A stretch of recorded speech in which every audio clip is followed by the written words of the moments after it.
This is part 2 of creating a 2D RPG turn-based game.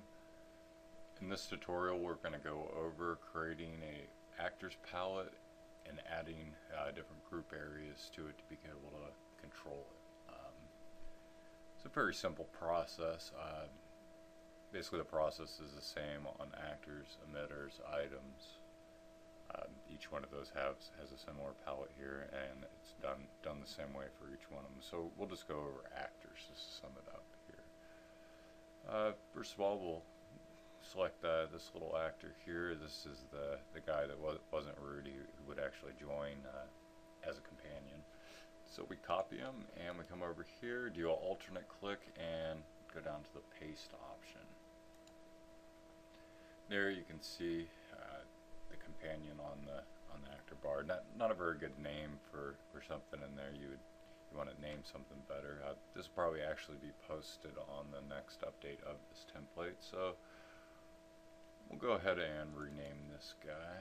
If you double click on the palette, it'll let you edit the properties just for that palette item then. And we're going to go ahead and name him Companion. Simple enough. Alright, so now we have Companion and Spark. Spark is the hostile one, and Companion, of course, is the friendly one. So I'm going to go ahead and start some groups here.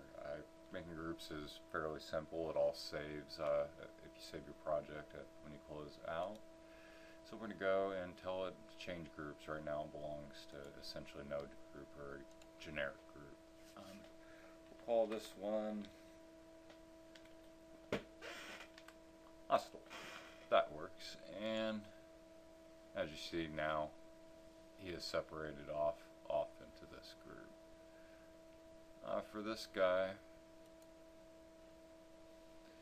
as I was saying, this guy right here, we want to make sure right now we're in add mode. This will add companions in a continuous palette stamp type basis. So we'll go back to the pointer here and reselect this guy here. There he goes. There's his name, and let's name him something a little bit different. He actually has a real name, so I believe it's Joe. We'll go in and let's check the attributes which were shown in the last tutorial. Let's look at his display name, Joe. Okay, yes, that is correct. And this guy right now, every single one that you would make would be called Joe. Like I said, you can go up here, you can select the companion, and we can go ahead and add a couple more of these guys. Simple enough. He can be added to a group. Right now I just needed a separation, so I think that works for now until more are added. So let's go ahead and test it and make sure these three guys join up. Of course this guy here won't join up because he thinks you smell it as far as what he's programmed to say. Alright, let's load up the test mode. A little bit of a wait here, take me a drink.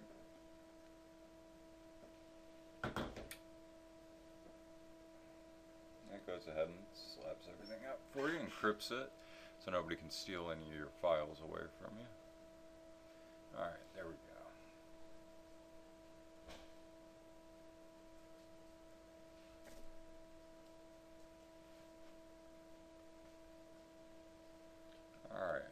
Go ahead and start it up. Everything is very generic in the template so far. It's ready for somebody to come in and be able to put it whatever they want into it.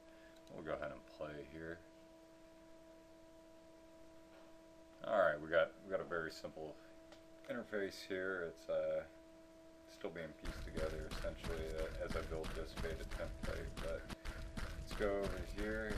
As you remember, as I showed before, this guy had the negative outcome, so we'll talk to him. There's the two talk options I talked about in the previous tutorial. We'll try to befriend him. Like I said, he doesn't really like our odor. Alright, so he has social issues. Oh, that's that item. Alright, so now we talk to this guy. So these are all Joe. Three clones of Joe. Alright. He would love to be my friend, so he joins the group, goes behind. friend Joe number 3, I think. Yep, and there we go. And let's go ahead and pick up the next guy. Of course, you always have the other option that was programmed in the database. But there we go. Tell him be friend. All right. Now I think I'm ready to take on some sparks, and we'll go up here and there's some pre-event sparks.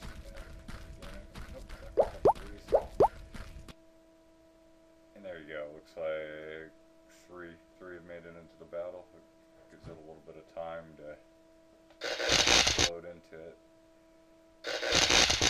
Ooh, let's turn that down. Everything in this interface is customizable. The whole battle system is included in the script files. If you go under scripting, start digging through those files, literally every bit of logic, minus other than going to the database, and of course a lot of helpful functions that were built into the scripting to make life a lot easier.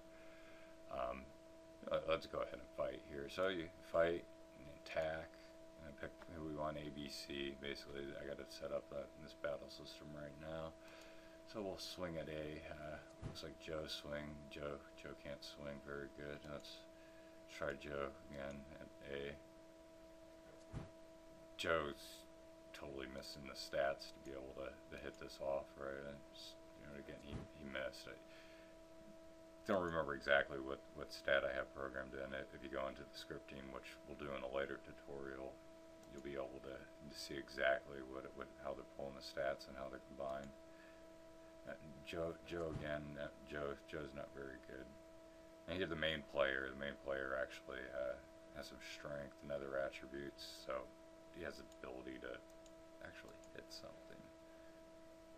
Yay! And these enemies are turned away. Usually they don't hit all that often. As a hit, as I was saying. That concludes this tutorial. Part 3, I'm still unconclusive. Once part 3 is added, you'll get to find out what that one's about. And that's a cut.